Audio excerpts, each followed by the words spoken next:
Assalamualaikum dan selamat petang. Kami akan membentangkan tentang pembangunan lestari dalam pengurusan dan pemeliharaan sumber tanah hutan.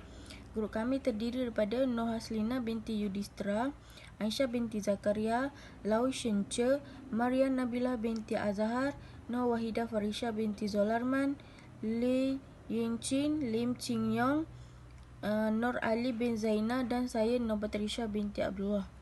Pengenalan. Hutan adalah sebahagian daripada ekosistem global yang menampung serta memperkayakan kehidupan manusia.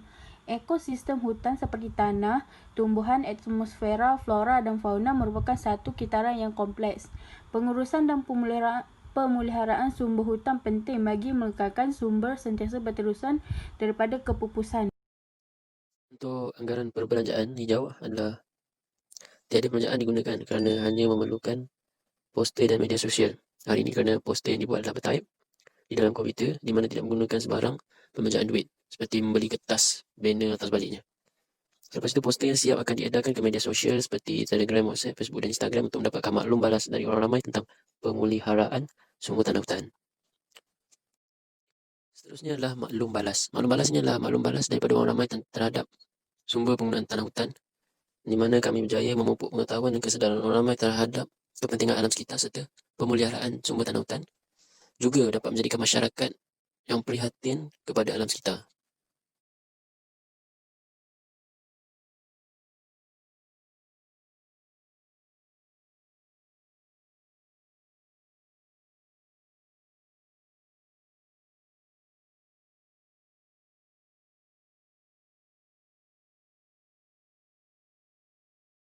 Pelaksanaan aktiviti projek. Langkah pertama adalah melakukan survei dalam medium penyebaran poster. Dalam langkah ini, kami merangka dan membuat orang soal sidik merangkum minta pengetahuan, amalan dan langkah serta sikap responden terhadap sumber hutan tanah direkodkan. Juga kerja-kerja mengedarkan orang soal sidik kepada grup akademik masing-masing, iaitu dari segi kami mengedarkannya di media platform seperti WhatsApp, Twitter, Instagram dan juga Facebook. Manakala langkah kedua adalah merangka info yang dapat menarik minat adalah kami setelah melihat respon yang diterima, kami mereka infografi yang menarik untuk memupuk kesedaran orang ramai tentang pemeliharaan sumber tanah hutan ini. Dan langkah selanjutnya adalah mengumpul strategi untuk pengurusan dan pemeliharaan hutan. Dalam langkah ini, kami mencari dan mengumpul maklumat yang dapat menarik perhatian masyarakat untuk memelihara sumber tanah hutan dan kepentingan penjagaan alam sekitar. Dan langkah terakhir adalah merungkai kesan dan ilmu yang diperolehi. Dalam langkah ini, kami berjaya melihat kesan dan ilmu yang diperolehi terhadap orang ramai daripada borang soal sidik kami yang telah kami kaji. Dalam demografi, bilangan responden yang berjantina lelaki mempunyai sebanyak 14 orang, responden yang berjantina perempuan mempunyai sebanyak 36 orang. Bilangan responden yang berumur 19 sampai 21 tahun mempunyai sebanyak 35 orang. Bilangan responden yang berumur 22 sampai 24 tahun mempunyai sebanyak 12 orang. Bilangan responden yang berumur 25 tahun dan ke atas mempunyai sebanyak 3 orang. Bilangan responden yang bertahap pendidikan SPM adalah sebanyak 2 orang. Bilangan responden yang bertahap pendidikan diploma adalah sebanyak 2 orang. Bilangan responden yang bertahap pendidikan degree adalah sebanyak 46 orang. Dalam soal sidik, bahagian amalan dan langkah yang dilakukan dalam pengurusan serta pemeliharaan sumber tanah hutan.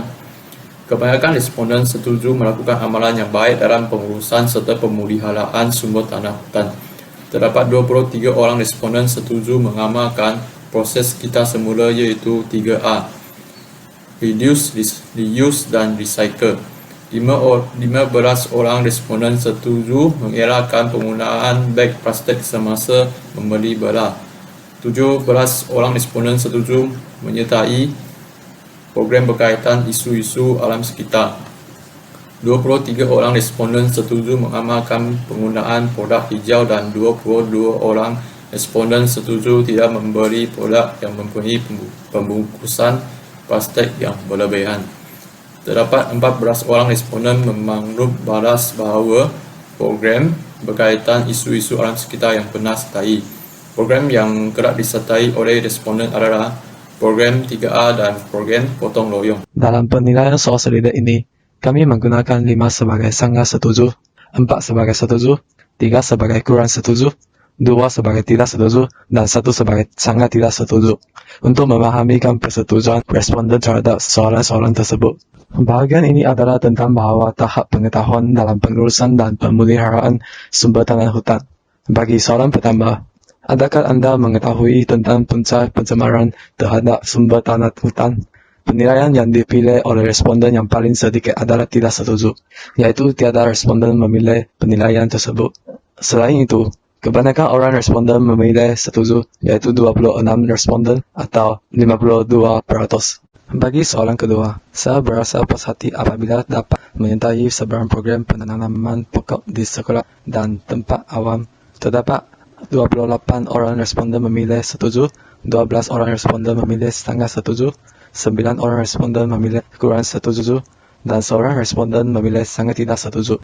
Dalam soalan ini, tidak ada responden memilih tidak setuju. Bagi soalan ketiga, adakah Anda mengetahui tentang sebarang program kita semula dan program kesedaran? Kebanyakan orang memilih setuju, yaitu 18 orang responden atau 36%, dan kedua tinggi adalah setuju, yaitu 17 orang responden atau 34%. Yang paling rendah adalah tidak setuju, yaitu 3 orang responden memilih atau 6%. Bagi soalan keempat, adakah Anda mempunyai pengetahuan tentang isu dan masalah alam sekitar? Terdapat 26 orang responden memilih setuju, 16 orang memilih kurang setuju, 6 orang responden memilih sangat setuju dan tidak setuju, dan sangat tidak setuju masing-masing mendapat seorang responden memilih. Bahagian ini adalah tentang bahwa sikap responden terhadap pengurusan dan pemeliharaan sumber tanah hutan. Bagi soalan pertama, saya sanggup mengembang sebahagian pendapatan saya untuk pengurusan dan pemeliharaan sumber tanah hutan. Kebanyakan orang responden memilih setuju, yaitu 22 orang responden atau 44%. Seterusnya, ada 20 orang responden memilih setuju atau 40%. Yang paling sedikit orang responden memilih sangat tidak setuju, yaitu hanya seorang responden atau 2%. Bagi soalan kedua, saya berasa berpuas hati apabila dapat menyertai sebarang program penanaman pokok di sekolah dan tempat awam. Terdapat 28 orang responden memilih setuju, 12 orang responden memilih sangat setuju, 9 orang responden memilih kurang setuju, dan seorang responden memilih sangat tidak setuju. Dalam soalan ini, tiada responden memilih tidak setuju. Bagi soalan ketiga, saya akan memaklumkan kepada pihak berkuasa apabila berlaku sebarang aktiviti pencemaran dan kemusnahan sumber tanah hutan. Terdapat 21 orang responden memilih kurang setuju, 19 orang responden memilih setuju, 6 orang responden memilih sangat setuju, 3 orang responden memilih tidak setuju, dan 1 orang responden memilih sangat tidak setuju. Bagi soalan keempat, tindakan dan sikap saya tidak memberi kesan kepada penjagaan alam sekitar. Terdapat 23 orang responden memilih kurang setuju atau 46%. 11 orang responden memilih setuju, 8 orang responden memilih sangat tidak setuju, 6 orang responden memilih tidak setuju, dan 2 orang responden memilih sangat setuju. Bagi soalan kelima, saya sering mencari maklumat terkini di internet tentang pengurusan dan pemeliharaan sumber tanah hutan. Terdapat 20 orang responden memilih kurang setuju, 15 orang responden memilih setuju, 9 orang responden memilih tidak setuju, 4 orang responden memilih sangat tidak setuju, dan 2 orang responden memilih sangat setuju. Sekarang saya nak bincangkan infografi tentang pengurusan dan pemeliharaan sumber tanah hutan. Pengenalannya, hutan adalah sebahagian daripada ekosistem global yang menampung serta memberkayakan kehidupan manusia. Pencemaran tanah bermaksud perbuatan atau bencana semula jadi kepada sesuatu kawasan sehingga bertukar warna, tidak subur dan berlakunya hakisan. Pengurusan dan pemeliharaan sumber tanah hutan penting bagi mengekalkan sumber sentiasa berterusan daripada kebubusan. Punca berlakunya kerosakan tanah hutan adalah pembuangan bahan buangan daripada kilang seperti minyak, sisa toksik dan sisa kilang, pembuangan sampah serap daripada aktiviti manusia, penggunaan racun serangga dan baja kimia secara berlebihan, dan kesannya kepada alam sekitar dan manusia adalah mengakibatkan hakisan dan penampakan tanah, menggugat kesihatan manusia daripada penggunaan tanah yang berasid, hasil pertanian dan peladangan yang kekurangan nutrien.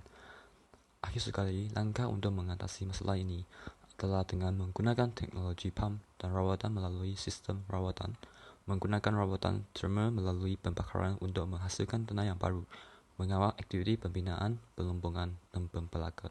Objektif utama kempen kami adalah yang pertama, untuk memupuk kesedaran akan kepentingan. Yang kedua, menyalurkan maklumat tentang pengurusan dan pemeliharaan tanah. Dan yang ketiga, memastikan kelestarian sumber tanah berkekalan untuk generasi akan datang. Namun begitu, isu ini telah banyak diperkatakan di media cetak dan media elektronik, tetapi langkah pencegahan masih berada di tahap minimal. Oleh itu, kumpulan kami mengambil inisiatif untuk mewujudkan kempen kesedaran di kalangan pelajar dan masyarakat luar untuk bersama-sama menjalankan tanggungjawab dalam menjaga alam sekitar. Dan itu adalah penjelasan daripada Jabatan Perhutanan Negeri Pahang tentang dakwaan isu pembalakan haram di Hutan Rizab Gunung Ais Ulu Tembleng baru-baru ini dan juga dakwaan berlakunya pembalakan yang tidak terkawal di kawasan tadahan di sekitar kawasan itu. Namun pihak Jabatan Perhutanan mengakui kepentingan melindungi kawasan tadahan air dan hari ini mereka juga memberi jaminan mereka sedang mengkaji pendekatan lain untuk menjana pendapatan daripada sumber hutan. Antaranya iaitu tidak melibatkan pembalakan. Ini kerana menurut pengarahnya Datuk Muhammad Faiz Kamarul Zaman, itu adalah antara rancangan pihak jabatan bagi mengurangkan aktiviti pembalakan namun bersama mempelbagaikan kegunaan hutan. Kita ikuti laporan ini. Menyedari tentang kepentingan memelihara kawasan hijau dan tadahan air, Jabatan Perhutanan Negeri sedang mengkaji pelaksanaan bayaran perkhidmatan ekosistem atau PES bagi melestarikan sumber hutan. Oleh itu, kumpulan kami menggunakan dua kaedah untuk mencapai matlamat projek.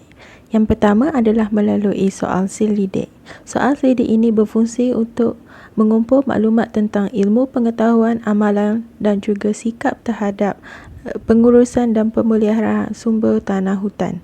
Dan poster pula berfungsi untuk menyebarkan dan menyalurkan maklumat tentang punca dan kesan yang terjadi kepada pencemaran hutan dan juga langkah mengatasi pencemaran hutan yang dapat dilakukan oleh lapisan masyarakat. Antara pencapaian diperolehi daripada program kempen kesedaran ini adalah dijalankan secara dalam talian melalui penyebaran menggunakan medium sosial media seperti WhatsApp, Instagram dan juga Twitter. Pelaksanaan kempen ini dilakukan untuk memupuk sifat murni dan ilmu pengetahuan dan menjaga alam sekitar kepada para pelajar UMT dan juga masyarakat luar. Kempen ini menerima tindak balas yang positif daripada 50 responden melalui kajian soal sidik yang diedarkan. Para responden juga berkongsi aktiviti dan juga kempen kesedaran yang disertai oleh mereka dalam usaha untuk menjaga alam sekitar. Kesimpulannya, pelbagai aktiviti yang telah dirancang dalam kempen ini telah berjalan dengan lancar. Melalui kempen ini, kami telah menyatakan pelbagai faktor, kesan dan langkah dalam menjaga alam sekitar. Segala matlamat kempen dapat dicapai sekiranya masyarakat memandang serius terhadap penjagaan dan pemeliharaan sumber tanah hutan. Kami amat mengharapkan pelaksanaan kempen ini dapat mewujudkan masyarakat yang menghargai sumber alam semula jadi, membina keprihatinan kepada generasi akan datang dan dapat memupuk sifat tanggungjawab bersama dalam menjaga alam semula jadi khususnya sumber tanah hutan.